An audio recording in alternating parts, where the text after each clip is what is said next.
Cuando hablamos con Héctor Polino es un polifuncional. Para hablar en términos futbolísticos, juegan todos los puestos. Desde concejal, cuando existía el Consejo Deliberante de la Ciudad Autónoma de Buenos Aires, pasando por diputado nacional mandato cumplido, por la jerarquía que le dio Raúl Alfonsín a una noble tarea que es el cooperativismo y las mutuales, designándolo como secretario de Acción Cooperativa.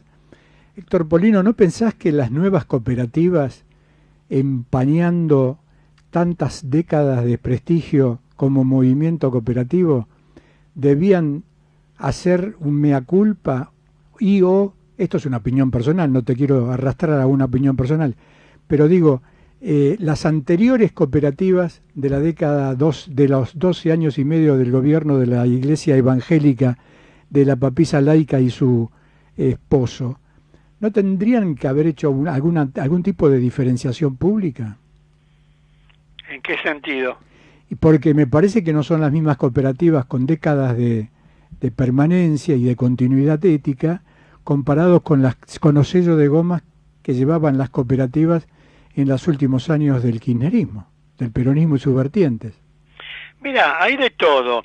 Las cooperativas históricas, las tradicionales, algunas de las cuales tienen muchas décadas de trabajo ininterrumpido, se mantienen en plena actividad, prestando un servicio muy importante a sus adherentes, a sus miembros. Las cooperativas eléctricas, las cooperativas de agua potable, las cooperativas telefónicas, las cooperativas de consumo, de vivienda. Hay una cooperativa de consumo en Bahía Blanca que es un modelo de organización. Las cooperativas agropecuarias que exportan buena parte de la producción al exterior, etcétera. De modo que el cooperativismo en general, las cooperativas auténticas, las genuinas, las que surgen de abajo hacia arriba, no de arriba para abajo, porque esto es muy importante. Las cooperativas que tienen perdurabilidad en el tiempo nacen de abajo hacia arriba, nacen de la inquietud de los propios miembros que tienen una necesidad, sea de vivienda, de consumo, de trabajo, de servicios públicos, y dan nacimiento a esa entidad. Ahora, aquellas que son constituidas por el gobierno de turno, y bueno, lamentablemente duran lo que dura ese gobierno de turno. Ahora, dado que estamos hablando de cooperativismo, y estuvimos hablando de precios y de inflación, etcétera, yo quisiera introducir un tema, si vos me permitís. Pero por supuesto. Están por comenzar las clases, y los útiles y artículos escolares han tenido un aumento muy importante. Consumidores Libres acaba de hacer un relevamiento de 35 artículos, y hay algunos que tuvieron aumento de hasta el 170%. Y ha llegado la oportunidad de señalar que hay que las distintas jurisdicciones provinciales, porque hoy la educación está en manos de los gobiernos de provincia, deberían cumplir con la ley 26206 que aprobó el Congreso Nacional en el año 2006. Yo en esa época estaba en el llano, había dejado de ser diputado nacional en el año 2005, pero con un conjunto de educadores de todo el país hicimos gestiones ante las comisiones de educación de ambas cámaras del Congreso Nacional y logramos la introducción a esa ley 26206 del artículo 90. ¿Qué dice el artículo 90, entre otras cosas? Que asimismo se promoverá el cooperativismo y mutualismo escolar. ¿Qué significa esto? Las cooperativas y mutuales escolares, primero, no tienen nada que ver con las cooperadoras escolares, que las cooperadoras escolares están formadas por los padres o familiares de los alumnos que tienen como propósito reunir fondos para suplir carencias presupuestarias y realizar obras o proveer de algún artefacto a la escuela. Las cooperativas escolares, en cambio, están constituidas por los alumnos que concurren a las escuelas primarias, orientados, conducidos por la autoridad educativa, sea del grado o de la escuela. Y esto tiene dos ventajas. Una, de carácter económica. No es lo mismo ir a la librería y comprar un cuaderno, una lapicera, un compás, un bolígrafo, una goma o un lápiz, que ir y comprar, por ejemplo, 300 cuadernos, 300 bolígrafos, 300 lápices, 300 sacapuntas. Sin duda, se defiende el poder de compra y se van a poder adquirir esos útiles artículos escolares a precios más económicos o precios menos caros. Y por el otro lado, y esto tal vez lo más importante, se contribuye a formar a la niñez y a la juventud argentina en la práctica de nuevos valores, nuevos comportamientos auténticamente democráticos, solidarios, participativos, etcétera. De modo que sería muy importante que las autoridades educativas de todo el país den cumplimiento al artículo 90 de la Ley de Educación. La Ley de Educación que promueve el cooperativismo escolar no es nuevo, ya desde hace más de 50 años, casi 60 años, que existe el cooperativismo escolar, sobre todo en el interior de la República. Y la primera cooperativa escolar se constituyó en La Falda, provincia de Córdoba, hace casi 60 años. Y yo, cuando fui secretario de Estado de Acción Cooperativa de la Nación, concurrí a los festejos de los primeros 25 años de esa entidad. Pero habría que darle ahora mayor impulso, difundir más este mecanismo que, reitero, está hoy expresamente establecido en el artículo 90 de la Ley 26206 de Educación. Y entonces vamos a contribuir a abaratar el precio de los útiles escolares. Hoy acabo de leer que aparece el plan de compra de artículos escolares en 12 cuotas sin interés. Cavallo, sinceramente, ¿alguien puede pensar que en un país que tiene la inflación de la Argentina, alguien va a vender un cuaderno, un lápiz, una lapicera, un guardapolvo a un año y no va a cobrar interés? No lo cobrará, pero lo agrega en el precio inicial.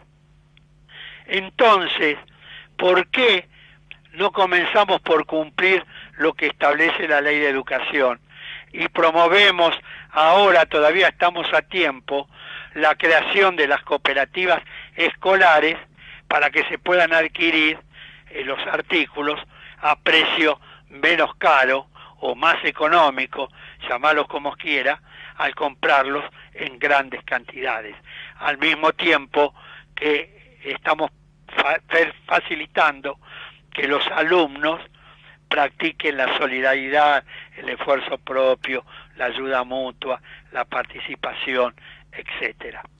Y si hubiera tiempo, te podría contar un par de anécdotas, tengo muchísimas, muy ricas, cuando fui secretario de Acción Cooperativa en relación a las cooperativas escolares, contalas, a las que le di un gran impulso en esa época. Contalas, y por qué, además la pregunta va acompañando a que cuentes esas anécdotas, ¿por qué pensás que no se lleva a cabo? Sí, ¿por qué no? porque no están compenetrados, no están imbuidos, no saben lo que es el cooperativismo, muchos ministros de educación, y entonces no le prestan atención a lo que establece este artículo de la Ley de Educación. Bueno, te cuento dos anécdotas personales muy interesantes. Una, en una cooperativa escolar de una escuela de Berazategui, un día me vienen a buscar en un auto para ir a dar una clase en esa escuela. Y entre los que vienen, un par de docentes, viene una alumna que formaba parte de la cooperativa escolar de ese lugar. Y entonces me cuenta una anécdota que me sorprendió gratamente, por supuesto. Me dice, nosotros en nuestra cooperativa hicimos una elección para elegir las autoridades.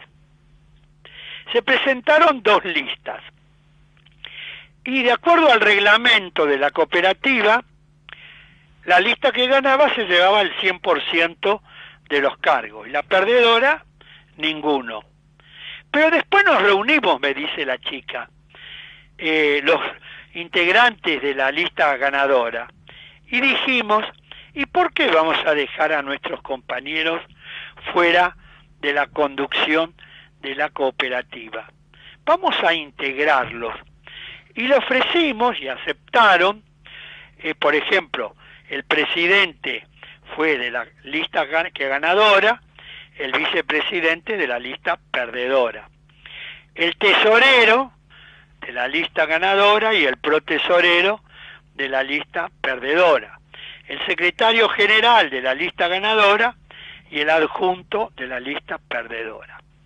Y en ese momento yo pensé, pero qué inteligente estos alumnos de la escuela primaria.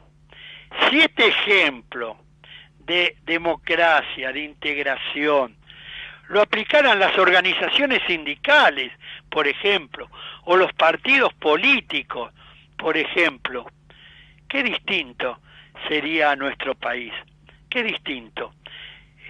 Eso realmente me conmovió, esa anécdota contada por esa chica. Y la otra, que también me conmovió y la tengo siempre presente, en Concepción del Uruguay, Entre Ríos, hacían un acto donde yo tenía que ir a hablar un determinado día y a una determinada hora. Pero en esa época no había un medio de comunicación público fácil para llegar a ese lugar y a esa hora, ese día, por los muchos compromisos que tenía. Entonces, para que yo estuviera, me pusieron un avión que salió del Gran Buenos Aires, creo que del Palomar, no recuerdo bien dónde, y en el avión iba el piloto y yo solamente. Y cuando estamos llegando a Concepción del Uruguay, vemos una cantidad de guardapolvos blancos y banderas, distintas banderas, y entonces comentamos, bueno, debe estar por llegar el ministro de Educación de la Nación, seguramente, por eso están toda esta gente ahí. Y cuando el avión aterriza, bueno, colocan la escalerilla, y entonces se van acercando y forman 2 hileras, ¿no?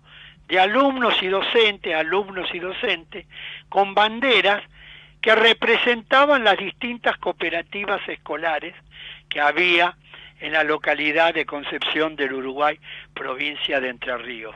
Entonces yo bajo de la escalera del avión y forzosamente tengo que caminar por el medio de esas 2 hileras de alumnos y docentes que representaban esas banderas, esos estandartes, las distintas cooperativas escolares que existían en el lugar. Realmente un ejemplo emocionante e inolvidable a pesar del tiempo transcurrido. Y precisamente siguiendo tu línea de pensamiento al que adhiero, una vez más, por supuesto, Héctor Polino, ¿Por qué con la presencia de tantas cooperativas a lo largo y a lo ancho de la Argentina y por supuesto mutuales, ese espíritu cooperativo en las escuelas y o en distintas edades no se sigue manifestando? No entendí la pregunta, se oye muy bajo. ¿Por qué pensás que no se continúa con ese espíritu de cooperativismo? Bueno, porque tiene que haber un aliento desde arriba, no solo de abajo hacia arriba, sino de arriba hacia abajo. Y en ese momento, el presidente Raúl Alfonsín estaba totalmente consustanciado con estas ideas, tal es así que jerarquizó el Instituto Nacional de Acción Cooperativa y lo elevó al rango de Secretaría de Estado, designó a un socialista. Cuando me propuso el cargo dijo, bueno, nada mejor que un socialista para ocupar el cargo en la Secretaría de Acción Cooperativa, porque siempre ustedes bregaron por el cooperativismo, y tiene que haber una orientación de arriba hacia abajo. Yo creo que ahora los funcionarios, la mayoría de los funcionarios públicos ni tienen la menor idea de lo que es el cooperativismo escolar, y por eso es que no le prestan el apoyo que debieran prestarle, ¿no? En cumplimiento de lo que establece la ley. Se ha perdido lamentablemente en el país esa mística alrededor del cooperativismo, ¿no? Se ha perdido. Hay que volver a recuperarla. Por eso es importante que, aprovechando este espacio que vos me das, hayamos podido referirnos a este aspecto del cooperativismo, que es el cooperativismo y el mutualismo escolar, ¿no? ¿Los emprendedores reemplazaron a las cooperativas? No. Son situaciones distintas. Las cooperativas tienen una doctrina, tienen principios, tienen valores que en el emprendedorismo no existe en esa misma intensidad que en las cooperativas, ¿no?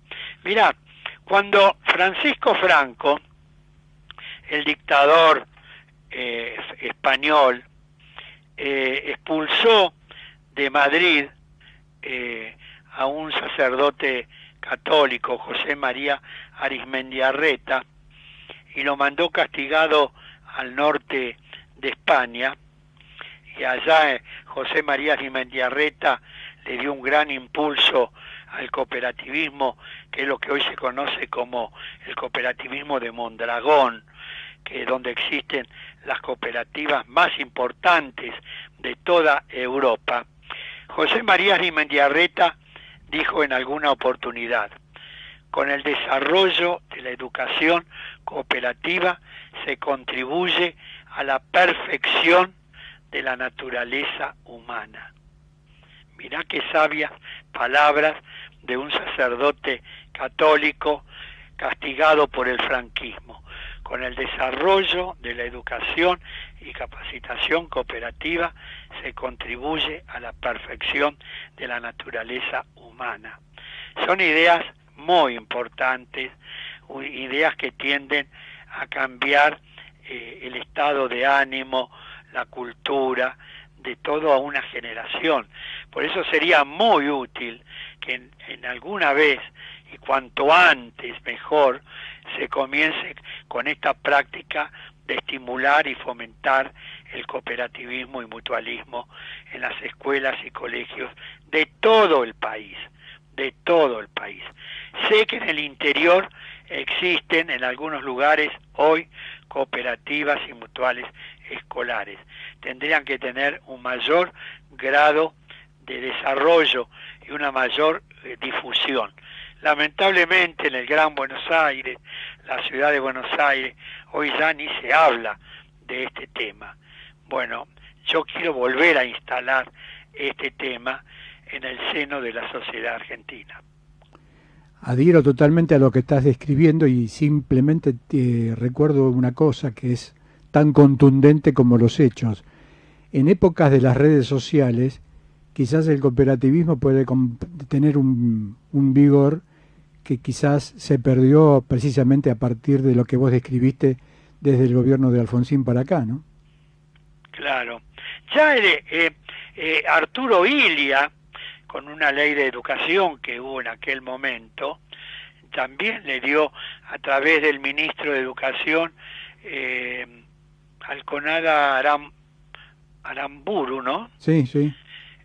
Bueno, se le dio también un gran impulso al cooperativismo escolar. Lamentablemente el gobierno de Arturo Illia fue derrocado a los pocos años por un golpe de Estado, ¿no? Y no se volvió a hablar del tema hasta que otro gobierno radical, el de Raúl Alfonsín, permite que se divulguen, que se difundan estas nuevas ideas, ¿no? De modo que esta es una asignatura pendiente que tenemos que tratar de tomar y de rescatar y de difundir para que comience a crearse nuevamente este tipo de entidades para contribuir a formar una nueva generación, no tan individualista, no tan personalista, sino una generación mucho más solidaria, mucho más comprometida con la suerte del país. Que dejemos un poco el celular, que estamos todo el día tecleando el celular, o que por lo menos lo utilicemos para poder avanzar culturalmente y ser cada vez más solidarios y no cada vez más individualistas, ¿no? Claro, pero estamos en un planeta con mucho más celulares que inodoros y retretes, Polino. Creo que tendríamos que capitalizar precisamente el celular, las tablets, en esto de los millennials y de la generación Z, que son los que van entre 1994, nacidos entre 1994 y el 2010, al que hay que darle cada 5 segundos porque a partir de ahí ya pierden atención de lo que se está hablando. Claro, claro. Tenemos que desarrollar estas ideas. Y esto tiene que hacerse de arriba para abajo y de abajo para arriba, ¿no?